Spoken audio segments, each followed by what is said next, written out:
Speaking of that, their church is actually Southern Baptist Do you eat church. fish? Oh, I love fish. We got to go to Popeyes. They got the new Cajun flounder sandwich. Did you see it? Oh, wow. It looks awesome. I heard about Bojangles. They have the Bojangler right now. the The Bojangler. That's awesome name, man. Because that's what they sell. Is it? And it's fish. That's what they sell. That's awesome. The Bojangler. I love fish sandwiches. Like I'm a sucker for even McDonald's. Yeah. Fillet of fish. Really? I like I'm sure I filet. love that stuff. Alicia got that the other day, and she felt sick the rest of the day. Yeah, I'm sure. So you can get a double. So the Popeyes. No way! Yeah. Oh, wow. Two patties of mush. Oh boy! But that Popeyes one. Is looks it good? It looks great. I don't know. We need to try I it. saw McDonald's had their spicy chicken McNuggets out. They were advertising on TV. I really wanted to get those. You saw the commercial for it? No, we were in the drive-thru same time she got hers. But I just got the regular chicken nuggets. Took one bite. I was like, I should have got the spicy one. Yeah. I've heard they're okay. Yeah, why don't you try that Popeyes? That would probably be pretty good. I think we should go there for lunch one day. Yeah, just I'll eat the sandwich. No fries. well, Looks good. The commercial does it justice. does it justice. Is it flounder? Is that what it said? Cajun flounder? I think feel so. like? I think so. Look good. You don't want the Bojangler? I would rather have the Bojangler, honestly, just because the name. That's an awesome name. That is. Whoever thought of that is great. Just jangle the hook out in front of the fish, and we got the Bojangler.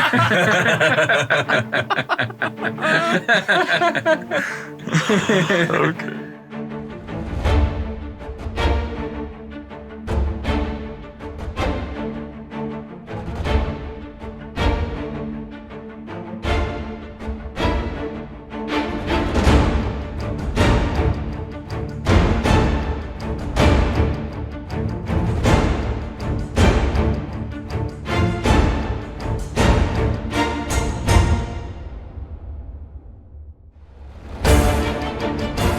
Welcome to Pastors of the Round Table. This is the discipleship podcast of Monroe Missionary Baptist Church and is brought to you by Together in Christ, the teaching ministry of MMBC in Monroe, Michigan.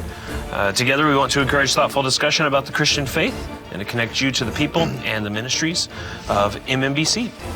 This week we want to continue our discussion of the Screwtape letters. Letter number 21, we did 19 and 20 last time. This time we're going to do letter 21. So we're going to continue on talking this week about the fact that we don't really own anything, but we act like we own everything.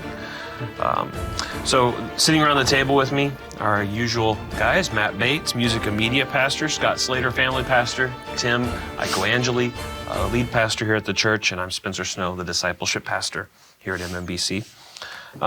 Letter 21. Is an interesting letter because he highlights something that is, I found to be really powerful, really good letter, really interesting, where he highlights the fact that we can get upset because we think we have claims upon everything in our life. And so it's got, again, some wit, some humor, but also the reason it's funny is because it's true. So I'm going to open up here by begin reading here, letter 21. He says this: men are not angered by mere misfortune, but by misfortune conceived as injury. And the sense of injury depends on the feeling that a legitimate claim has been denied. The more claims on life, therefore, that your patient can be induced to make, the more often he will feel injured and, as a result, ill-tempered. Now, you will have noticed that nothing throws him into a passion so easily as to find attractive time which he reckoned on having at his own disposal unexpectedly taken from him. It is the unexpected visitor when he looked forward to a quiet evening, or the friend's talkative wife, turning up when he looked forward to a tete-a-tete with the friend, that throw him out of gear. And so what he's saying here is the fact that this man, what are you guys laughing at? You totally started bringing with a British accent. He totally started doing that. I'm sorry. It's his desire to be British.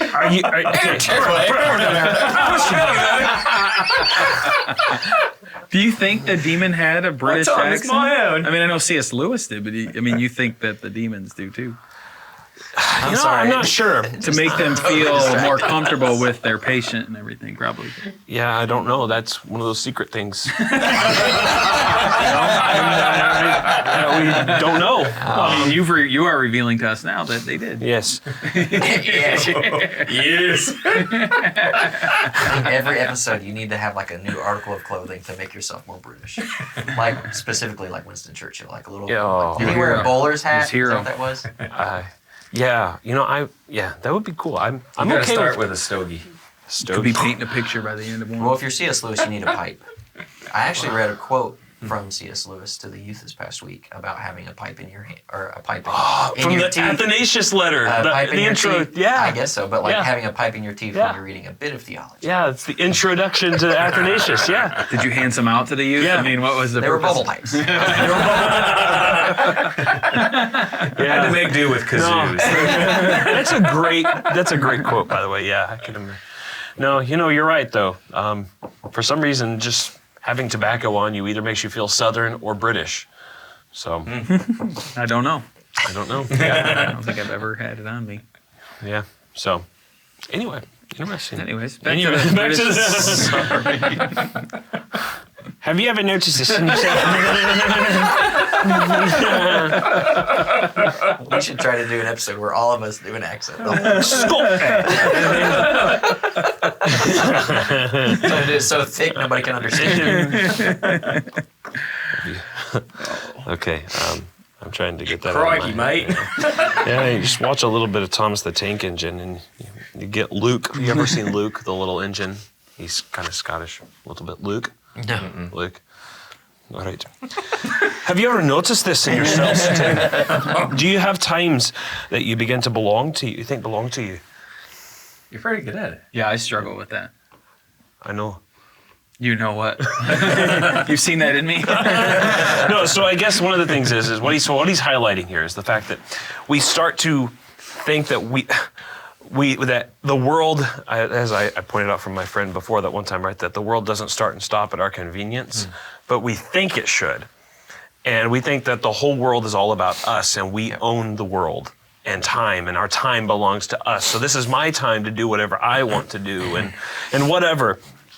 Have you ever noticed this in yourself, that you think time or other things belong to you, and therefore whenever interruptions come to you, you're upset because it's violating your time? I mean, does this ever happen to you?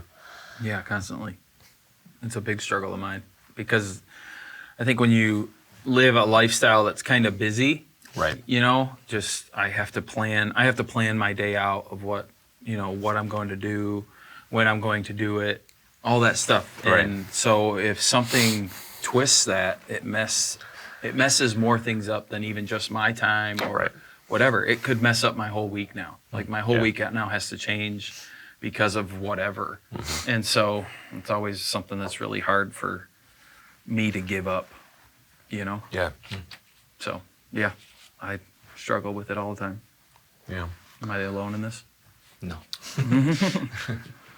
Right. No, I think everybody does. I think it's the fact that we get upset highlights the fact, like what he's saying. That's a symptom of a deeper seated thing. And of course, right, there's always caveats to be given, right, about all these things. But I think what that highlights there is the fact that we regard time as our own. So I think it goes both ways. Well, with things with maybe what we would deal with as pastors, which may be different for other people, but we have to realize that we could be called upon at any time because of a disaster in somebody's life, or something happens, Right. or somebody gets sick. Right. We could be called upon to say, "Hey, can you come? So and so's in the hospital." Or this accident happened, or so-and-so died, or something like that. And what I mean by it goes both ways is, I know this sounds horrible how I'm going to say it, but hopefully people will understand what I'm saying. It's a disruption to my life when that happens, and I know that sounds bad, but if you're going to tell me, the funeral now is going to be on Saturday, it's going to be on Friday, or it's going to be on Tuesday. Tuesday's the day I like to study for my sermons the most. Well, now I don't get to do that on Tuesday, so it's got to go to a different day, right? And so I got to make time for this. Or so-and-so just died. Well, I'm in the middle of dinner with this. Well, now I need to leave.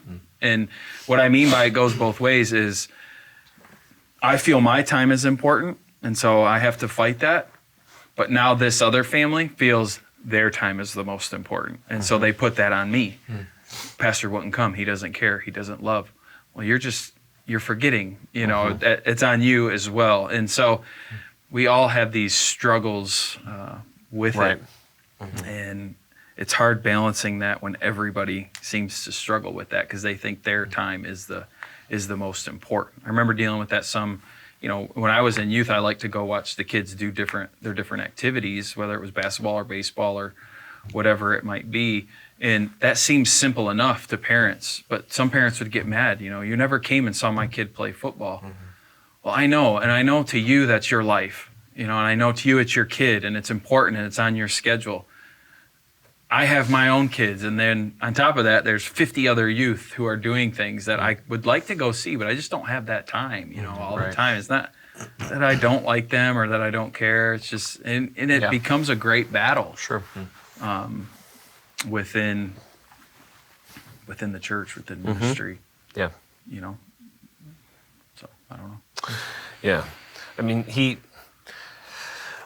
and what the problem is ultimately it comes down to all of our hearts, right? Where we think that we own all of these things, they belong to us. He points out here, they anger him because he regards his time as his own and feels that it is being stolen. And he says, you must therefore zealously guard in his mind the curious assumption, the humor, right? The curious assumption, my time is my own. Let him have the feeling that he starts each day as the lawful possessor of 24 hours.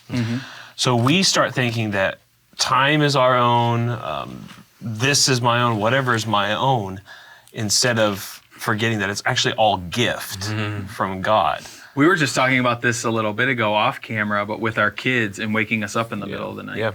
How it's really hard to love them through that and be patient through that. But instead, you're usually really frustrated because you're like, this is my time to sleep. And you are hindering that right now because you're thirsty or whatever it might be. And you're getting very frustrated by it, right? That's a sign of... Right. It's almost as if, like, I'm a parent and therefore you're supposed to simply be a good child. And me being a parent means I never have to deal with any difficulties you may bring my way. When actually that's the opposite way. You need a parent because you've got problems. And God's given, I'm here to serve you actually, in reality. It's funny. I'm sorry. No, go. I can only speak to this as a pastor because that's what I've done now for a long time, right? For most of my working life. And it's funny because I'll have people, say, Pastor, you should take some time for yourself.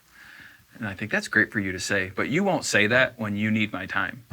You know what I mean? Like, I know you're saying that right now, but this family at this point they are saying they need my time, which I don't believe anybody needs me. You don't need my time. I can't give you anything. I'm going to fail in that. But I think you guys know what I mean by that. Right. And it's a good thing to say to people. You should take your time. But it's really hard to be on the end where I need somebody, but I have to recognize, you know what? I know I need them right now, but they're doing their own thing, and I'm going to be okay with that. Like, that's hard. That's another hard thing to do, is to be able to recognize that and be okay with it. Right. Maybe you experience it with your parents or something. You're like, I really need this. We need someone to babysit our kids. We got to go do this. Why won't you do this, Mom and Dad? And they have their own time too, right? And you need to respect that as well. Maybe they don't want to or can't or whatever. It's right. Yeah. Sorry. No, you're good. I keep interrupting you. No, that makes sense. I think about this a lot because I have that feeling. When you get a call, you're in the middle of doing something and you get a call. Hey, so and so's sick, which COVID's kind of gotten rid of this to some extent. But they're wanting you to drop everything and go to the hospital. And a lot of times the initial feeling is like, oh, gosh, I'm in the middle of this, or I was doing this. Now I got to go do this. And there's frustration. And God's always dealt with that with me, like the whole drive over. You need to calm down. Right. It's going to be okay. Right. This is Supposed to comfort these people. Like this. Yeah.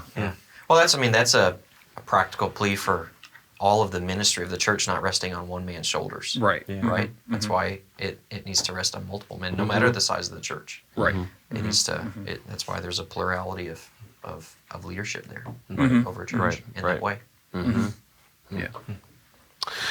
So he says here, you need to make him think that actually all of this is his, he says eventually, personal birthright. But then he continues on here. The assumption which you want him to go on making is so absurd that if once it is questioned, even we cannot find a shred of argument in its defense. The man can neither make nor retain one moment of time. It all comes to him by pure gift. He might as well regard the sun and moon as his chattels.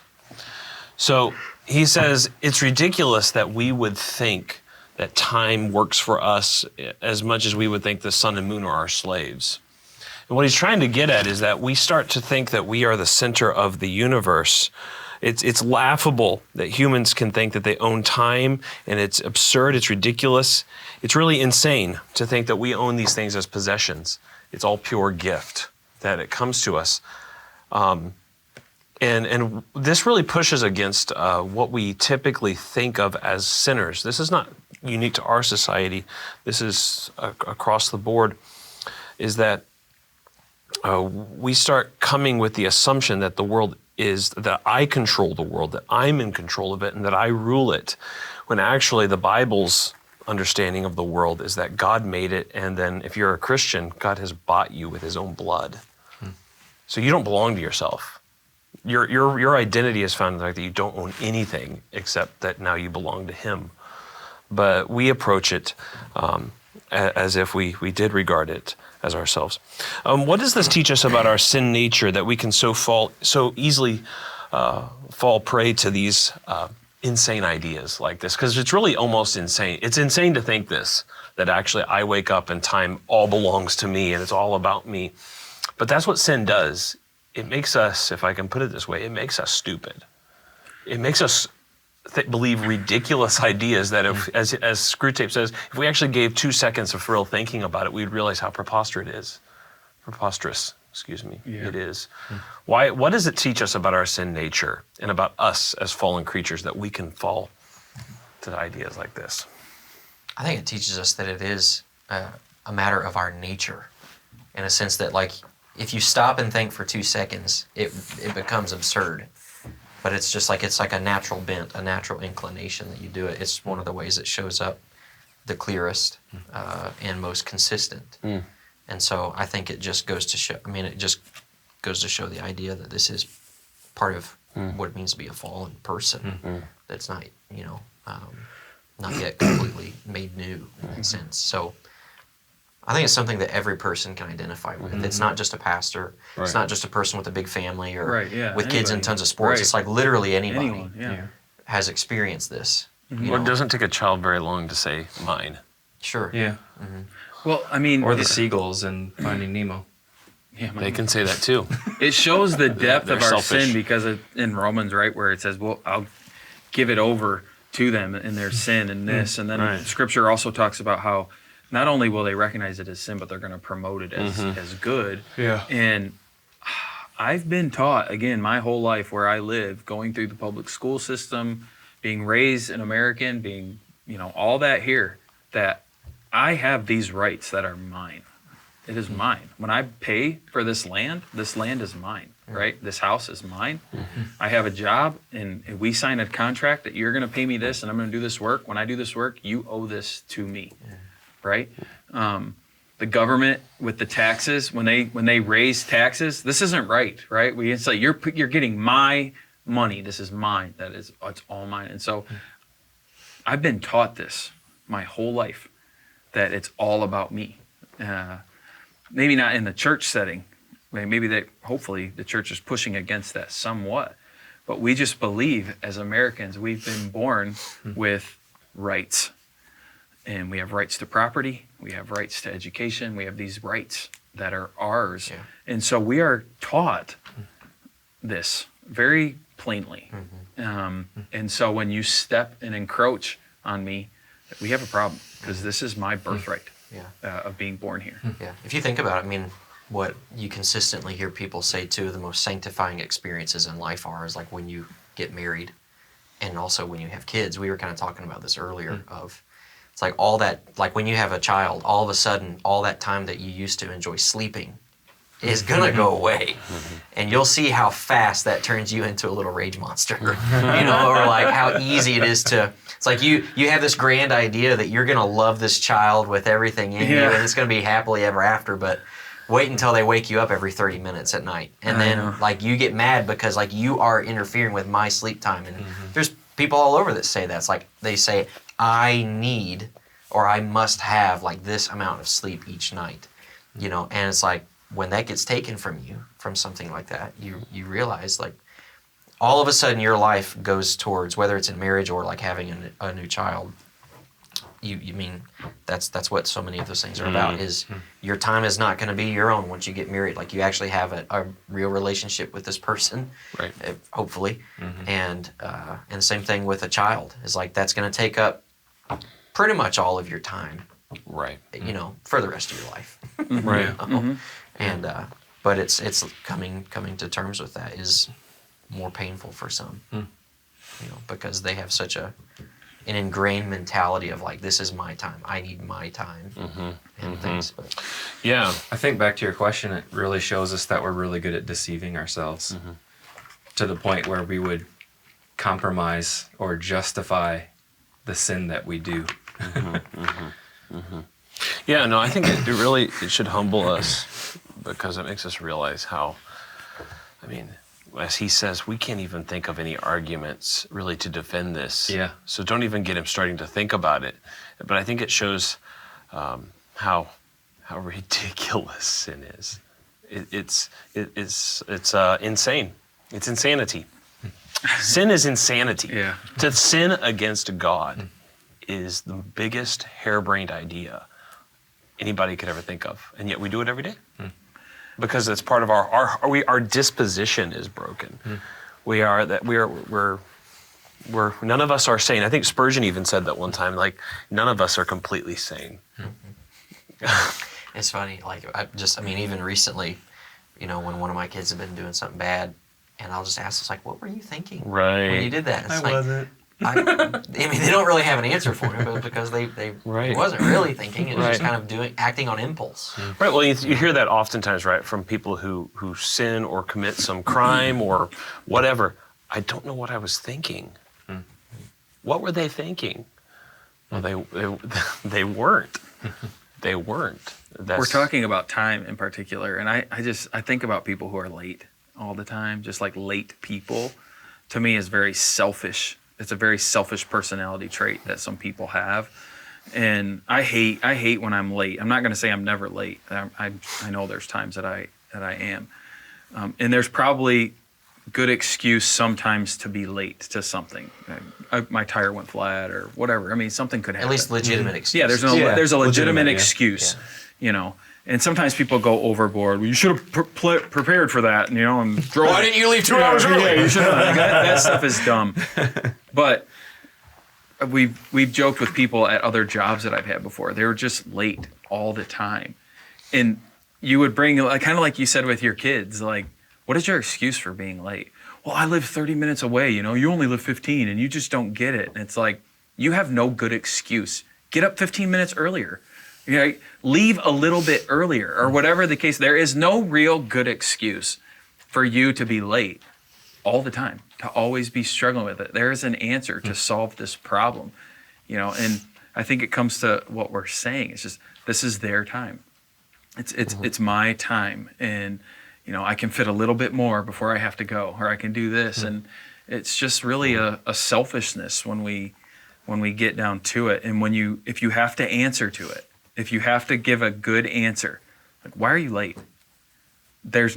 It's one of those moments like your kids, like, yeah, I don't have a good answer. I drank another cup of coffee, or, you know, I really thought I could stop at the gas station first, so I thought I could get to the grocery store real quick, or whatever. I thought I could get these things in. Actually, what it is, I swung by Starbucks to get you this coffee. Yeah. Okay, you give me like more often.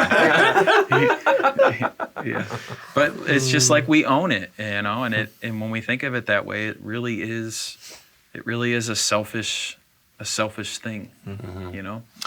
And he expands the selfishness and the claims that we put up to everywhere. He says we got to encourage them ownership in every aspect of their life. So he says, Again, another humorous thing. He says the humans are always putting up claims to ownership, which sound equally funny in heaven and in hell, and we must keep them doing so.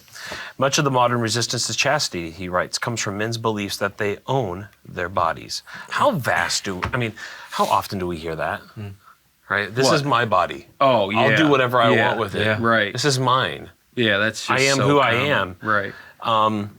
That is the motivation. I mean, whether it's supporting abortion or whether it's supporting sexual behaviors, whatever that may be, whatever I want to do with it, it's mine. It belongs to me. I think about that with land, owning land. Like you hear today, people saying this land is the Native Americans' land.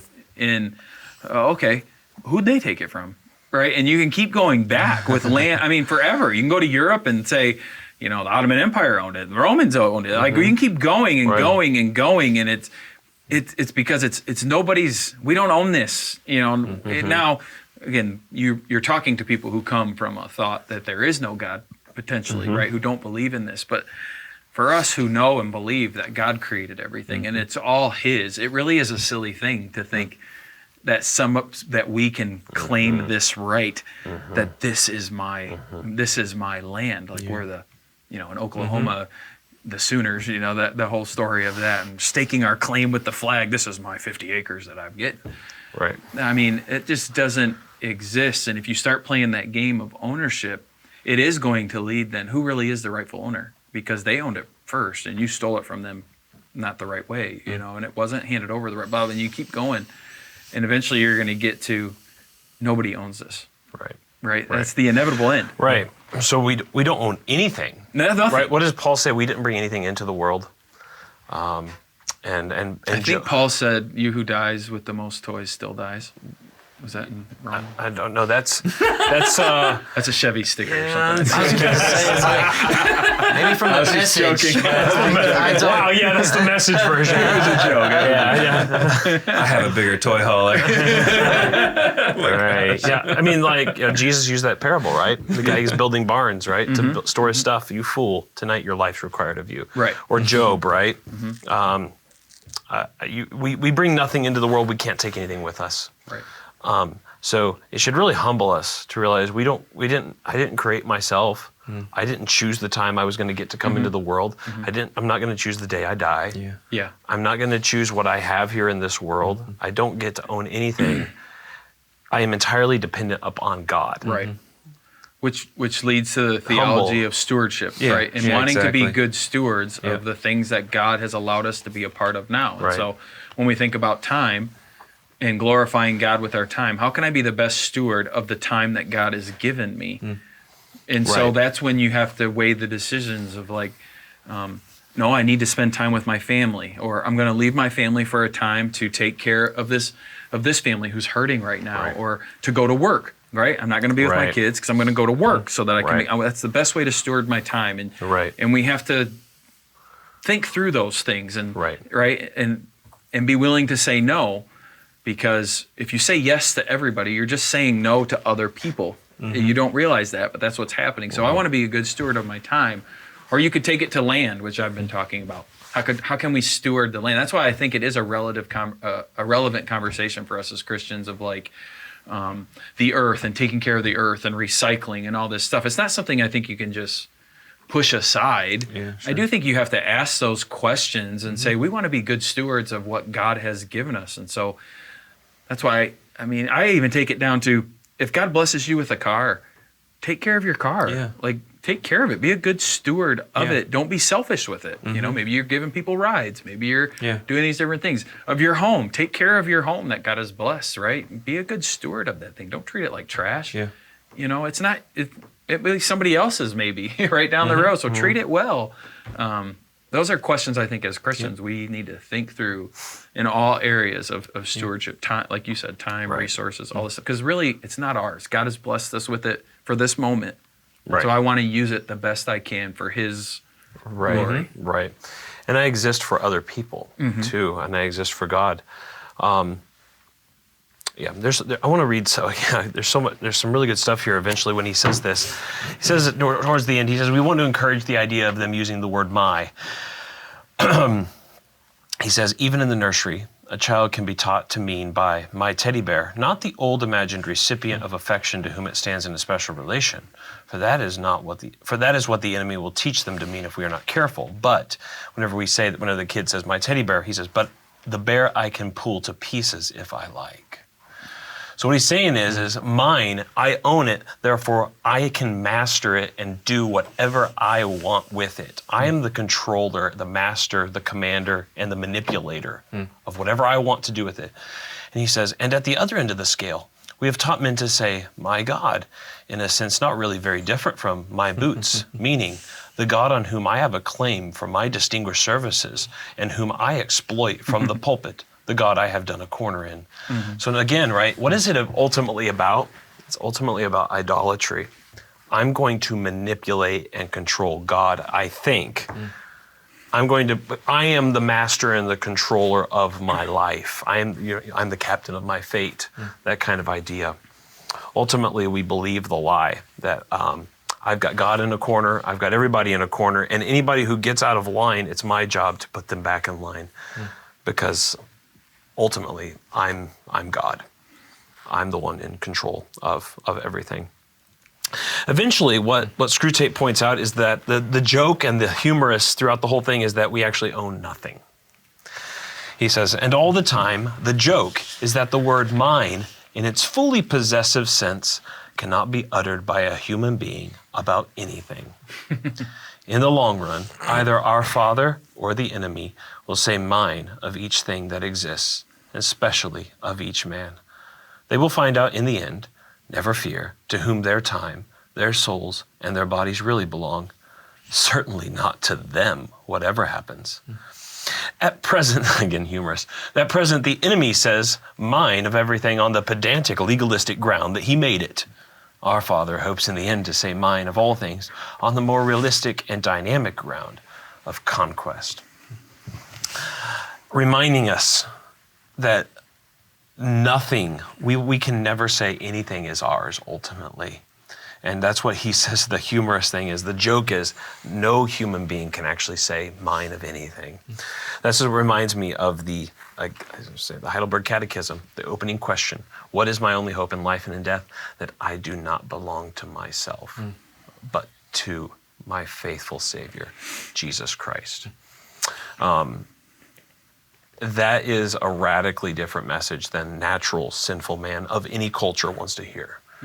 That their only hope is found in the fact that they don't own anything, but they are owned by somebody else who died for them. And so that's a wonderful message, I just think. I was just going to say, I think that, we've talked about how this plays out in multiple facets, but this is one of those areas where if a group of Christians is actually living faithfully with the idea of stewardship, not ownership, of whether it's their time or their possessions, their house, their car, whatever. Those are, you can go way too far with this, and I think some people do, but I think those are the type of Christian communities that really catch the attention of the world and say there is something radically different about those people because they don't live as if they own anything. That's actually one of the early descriptors of the early church. And, none of them treated it as if it was their own possessions, but they were selling their own possessions to take care of each other. And it made an impression, and it still makes an impression today when you see people giving so freely of their money, of their time, of their resources to bless other people. The world does not act like that. Right. And so if the church does that, it really does catch the attention of the lost people around it. Well, Jesus said, right, they will know you're my disciples if you love one another. That's what love is. It seeks the good of other people. Yeah. So love doesn't say mine. It doesn't do it in this sense of being selfish. It's always focused upon others.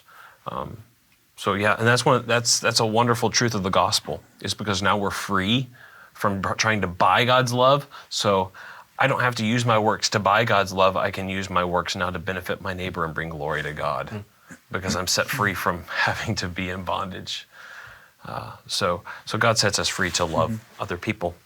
And this is one of our goals with the home group stuff that we're trying to roll out as a church, of where we can see this happening, right? Where you're allowing people into your home, caring for each other, maybe sharing a meal together. Not necessarily saying sharing possessions, but there's this sense of this, where if your home is like your idol, you don't want people in it. Right. Don't touch my stuff. Don't make anything dirty. How dare you wear your shoes, or in this house, or just whatever it might be. But being free to come and be community together and enjoy each other. And you're offering prime rib at your house. Well, for the next couple days, there's some left. At my house, thanks to the Myers is that yours, special. or is that?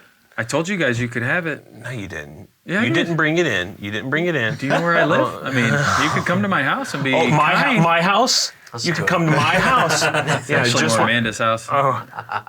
So she's the selfish one? You let your wife think things like that? I mean, that's why the remodel's happening. This isn't my house. Yeah. I also have some cookies I made. You can come over and get some. Really? Yeah. Feel free. I won't be there tonight. I got a game, but. All right. Okay. You live too far away. Yeah, see? You live too Just far. go get a fillet of fish. Yeah. No, that's good. But no, I mean, that's the practice of that, because that's part of the thought behind that, of being because when it's like, hey, let's all just go to church. This is like kind of all our church. We all feel like we have some ownership of this.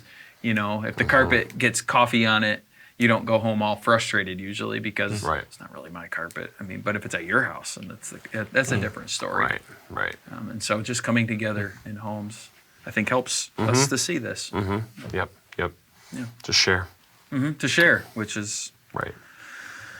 a childish thing that we teach people to share. We teach them from a very young age. But I think as we grow in our faith, at least I hope people are doing this, you realize how hard it is for you to share your time, the things that you've earned, all these different things. You realize that sin is still in there that I don't like to share for some reason. Yeah. Yeah, it's funny how the problems don't really change. They just further Right. Get more expensive. get more expensive and complex. So, yeah. All right. Well, good. Well, thanks, guys, for chatting about this. We hope it's been helpful for you at home. And so next we'll be looking at letter 22 eventually as we continue on in the Screwtape letters. Keep reading. Hope you're enjoying it. And take care and have a great week.